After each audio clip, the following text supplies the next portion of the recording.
Hello बच्चों, आशा करती हूँ आप लोगों ने इंग्लिश के पेपर की तैयारी कर ली होगी। जो आने वाली 24 तारीख का आपका इंग्लिश का पेपर है। पेपर अभी तक भी आसान ही आ रहे हैं, आगे भी इंग्लिश का पेपर आसान आएगा। उम्मीद करती हूँ आप सभी के अच्छे नंबर आएंगे। आप तैयारी नहीं हो पाई तो कैसे करें, बस 24 घंटे हाथ में हैं, तो इसके लिए सिंपल आपके 4 सेक्शन हैं ABCD।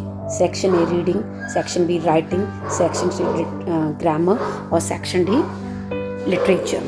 हर किसी के अलग नंबर बटे हुए हैं। सबसे ज़्यादा नंबर का आपका लिटरेचर है जो 40 मार्क्स का है और इसमें कोर्स थोड़ा ज़्यादा भी है, तो इसके लिए परेशान बिल्कुल मत होइए, बिल्कुल भी चिंता मत कीजिए। सेक्शन डी में जो आपके कोर्स और फ्लेमिंगो और विस्तास 2 बुकें हैं।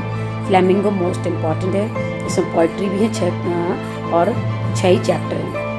तो फ्लेमिंगो में जो लास्ट लेसन है और इंडिगो है और द रैट ट्रैप, ये मोस्ट इम्पॉर्टेंट चैप्टर है। और लॉस्ट स्प्रिंग में भी से भी कई बार क्वेश्चंस आ जाते हैं। और इन चारों चैप्टर को आप बहुत अच्छे से तैयार कर लिए। बाकी सभी चैप्टर की समरी आपके दिमाग में होनी चाहिए।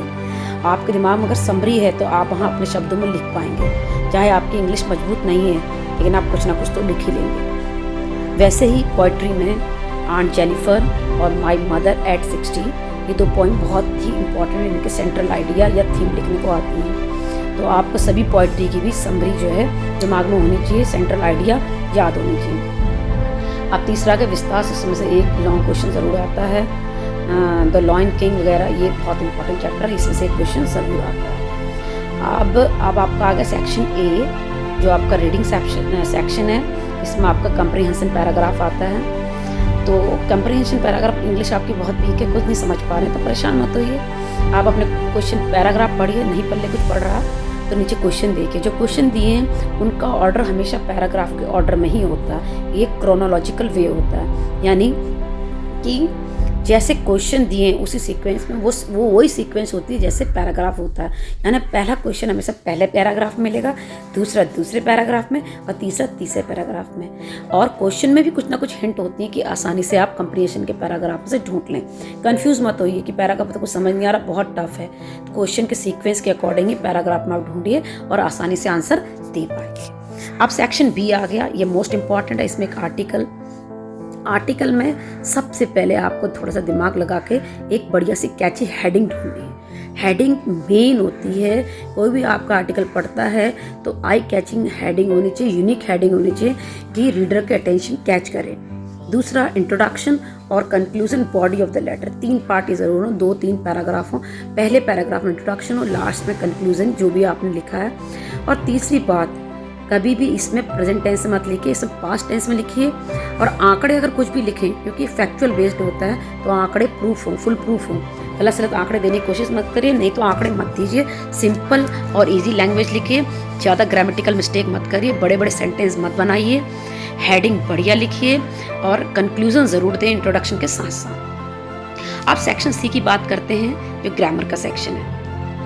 इसमें आप डायरेक्ट इनडायरेक्ट अपने तैयार कर लीजिए। डायरेक्ट इनडायरेक्ट के से पहले आपको टेंस तैयार करने होंगे, तो टेंसों के फॉर्मूले आपको बढ़िया से प्रेजेंट पास्ट फ्यूचर, उनके सब present continuous, past continuous, future continuous, present perfect, past perfect, future perfect, present perfect continuous, past perfect, future perfect continuous, सबके फॉर्मूले याद होने चाहिए। फॉर्मूले याद होंगे तभी इसका फ़ायदा आप डायरेक्ट इनडायरेक्ट भी कर पाएंगे। दूसरा जो ट्रांसलेशन का पैराग्राफ आएगा वो तो आपके लिए बहुत हेल्पफुल होगा। क्यों? क्योंकि ट्रांसलेशन में अगर आप सही से सेंटेंस नहीं पहचान पाएंगे कि किस काल में पूछा गया तो ट्रांसलेशन भी गलत होगी।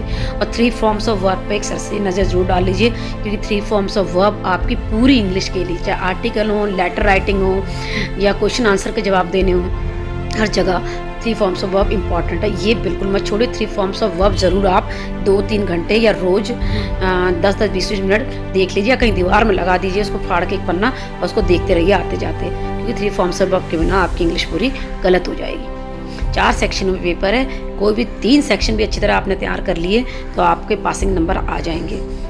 बाकी जो अच्छे बच्चे जो पढ़ रहे हैं, साल भर तैयारी कर रहे हैं, उनके लिए यही कहूँगी कि हर सेक्शन को अच्छी तरह अटैम्प्ट करिए और बिल्कुल भी कंफ्यूज मत होइए। अगर कोई चीज़ समझ नहीं आती है तो वहाँ एग्ज़ाम में बैठ के अपने दिमाग को रिकॉल कीजिए, अपनी मेमोरी रिकॉल करिए और सोचिए इसके रिलेटेड आंसर क्या हो सकता है। ध्यान से आंसर दीजिए, ज़्यादा फालतू मत लिखिए, टू द पॉइंट लिखिए। कोई भी सेक्शन है उसमें टू द पॉइंट दीजिए। लंबे चौड़े आंसर से कभी नंबर नहीं मिलते हैं। 2 ही लाइन का आंसर हो, लेकिन जो क्वेश्चन ने एग्जामिनर ने पूछा है वो बात आपकी 2 ही लाइन में आ गई तो आपके नंबर मिल जाएंगे। लेकिन 10 लाइन का आंसर है, पूरे पन्ने में लिखा है, जो पॉइंट पूछा है वो नहीं है, तो आपको एक भी नंबर नहीं मिलेगा।